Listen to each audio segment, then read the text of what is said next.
A unificação alemã. Como assim unificação?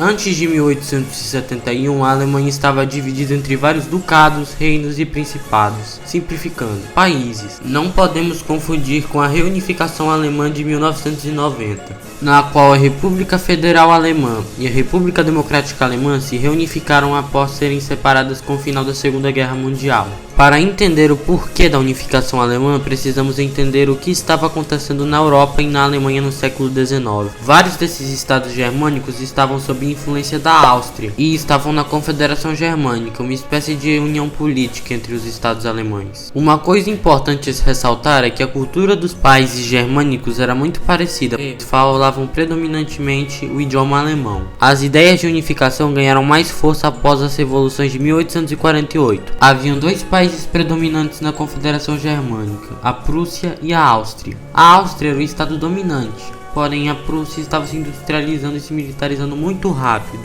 e logo se tornaria o estado dominante. O reino da Prússia estava sob o comando do chanceler Otto von Bismarck, que estava disposto a unificar a Alemanha. Vamos lembrar que o rei da Prússia era Guilherme I. A primeira guerra de unificação aconteceu em 1864 e ficou conhecida como a Guerra dos Ducados de Elba, ou simplesmente a Guerra dos Ducados. Essa guerra aconteceu por uma série de eventos. O reino da Dinamarca havia declarado que os ducados de Schleswig e Holstein eram territórios dinamarqueses. Schleswig tinha predominantemente uma população dinamarquesa e era mais autônomo, enquanto Holstein possuía uma população germânica e fazia parte da Confederação Germânica. Apesar dos ducados serem muito próximos da coroa dinamarquesa, essa declaração dos dinamarqueses não agradou muito os prussianos e austríacos, que declararam guerra à Dinamarca em janeiro de 1864. A batalha decisiva da guerra foi a Batalha de Diboel, na qual os dinamarqueses foram derrotados. Como consequência da guerra, em 1865,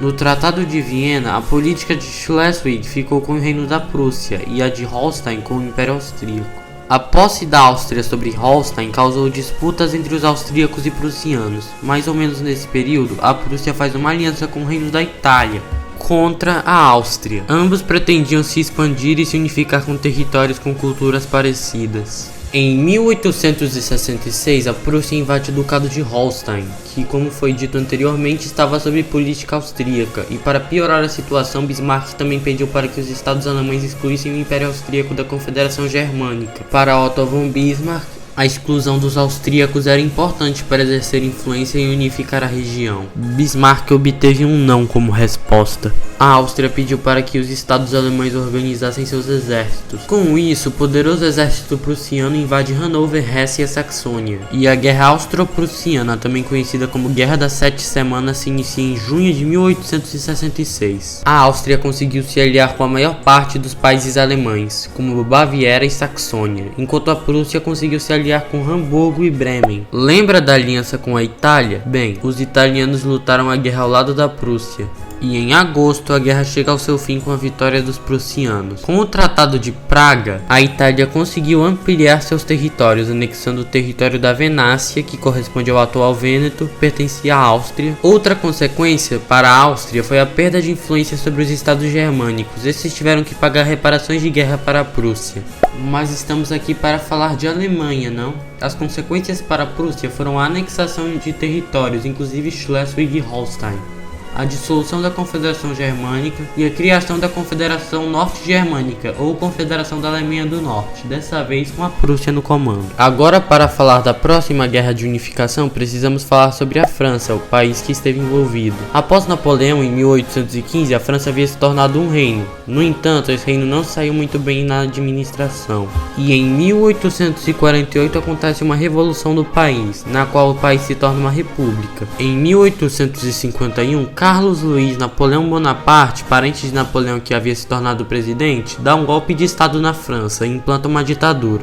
No ano seguinte, ele se declara imperador da França. Com isso, a França se torna um império. A Prússia queria exercer influência e se unificar com os países germânicos do sul, como a Baviera, que estavam sob influência francesa. Enquanto a França queria evitar que a Prússia se unificasse e se tornasse uma potência, mas um acontecimento decisivo para o começo da guerra foi a disputa pelo trono espanhol. Após a Revolução de 1868, também conhecida como La Gloriosa, o trono espanhol estava vago. Com isso, os espanhóis o oferecem ao príncipe prussiano Leopoldo Hohenzollern, o que não agradou muito os franceses, pois a Prússia teria um forte aliado. Vamos lembrar que tanto a Prússia quanto a Espanha faziam fronteira com a França. Por pressão francesa, Leopoldo recusou a oferta. Os franceses também enviaram o diplomata Vicente Benedetti para conversar com o imperador prussiano e se assegurar de que nenhum Hohenzollern jamais sentaria em trono espanhol. Guilherme I se sentiu incomodado e afirmou que essa questão já havia sido resolvida com o governo francês.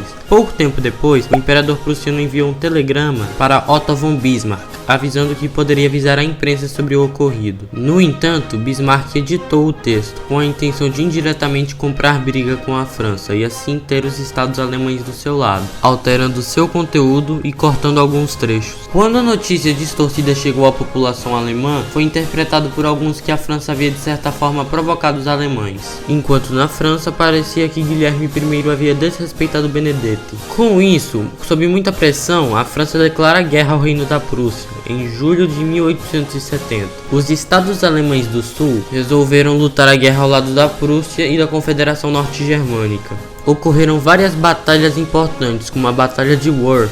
A batalha foi rapidamente vencida pelos prussianos, capturando mais de 9.200 soldados franceses. No final de agosto, tropas prussianas cercam a cidade francesa de Sedan e capturam cerca de 100.000 soldados franceses, além do imperador Napoleão III, que estava comandando o exército em pessoa. Napoleão foi feito de refém. Quando a notícia de que o imperador havia sido capturado chegou em Paris, o mesmo foi deposto e a Terceira República Francesa foi proclamada sob o comando do Conselho de Defesa Nacional. Em setembro, os prussianos fazem um cerco à capital francesa, Paris. Esse cerco duraria quase 4 meses. Durante o cerco, os franceses ficaram sem suprimentos importantes como comida, carvão e água potável. No início de janeiro de 1871, Paris se rendeu à Prússia. Alguns dias depois, no Palácio de Versalhes, o monarca prussiano Guilherme I foi coroado imperador da Alemanha, e a Alemanha se unifica. O Reino da Prússia permitiu que os parisienses realizassem eleições para eleger uma Assembleia Nacional, que seria responsável pela rendição da França. Em maio de 1871, os franceses assinaram o Tratado de Frankfurt, no qual a Guerra Franco-Prussiana é oficialmente encerrada. Os franceses tiveram que pagar indenizações da guerra para a Alemanha e que ceder os territórios de Alsácia-Lorena para o Império, pois a região estava cheia de pessoas de origem germânica. Os residentes de Alsácia-Lorena tiveram duas opções: se tornar cidadãos alemães ou ir para a França. Além disso, o Império Alemão ficou ocupando o norte da França por um tempo, até que as indenizações da guerra fossem pagas. Essa humilhação sofrida pelos franceses deu um sentimento de ódio e revanchismo contra o Império Alemão. Esse suposto sentimento foi uma das razões para a França entrar na Primeira Guerra Mundial contra a Alemanha. Resumindo, a Prússia queria se tornar o estado dominante da Alemanha e unificar a região em um único país. Após 3 guerras sob liderança do chanceler Otto von Bismarck, a Alemanha se unifica com sucesso. Almanach, quer ouvir uma piada? Fala. 1918 e 1945, ron ron ron ron ron ron ron ron ron.